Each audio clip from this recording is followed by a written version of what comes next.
అవునండి. ట్రైలర్ వచ్చేసి Feb 14th Nani గారి చేతుల్లో రిలీజ్ అయింది. 1 year ఎందుకు లేట్ అయింది? 1 year మా ధనరాజ్ వల్ల లేట్ అయిందండి. చాలామంది ధనరాజ్ ఫేస్ని యాక్సెప్ట్ చేయలేరు. అంటే ధనరాజ్ ఫేస్తో నేను పోస్టర్ వేసినప్పటికీ చాలా కాల్స్ వచ్చాయండి. ధనరాజ్ ఫోటో వేసి నువ్వు పోస్టర్ చేయడం ఏంటి, ధనరాజ్తో సినిమా ఏంటి.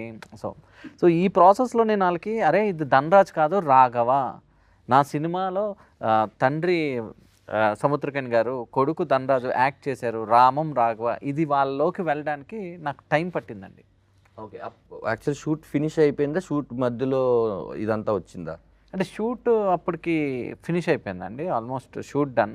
ఓకే. అంత బాగానే ఉంది. సో ప్రొడక్ట్ కూడా నాకు నచ్చింది.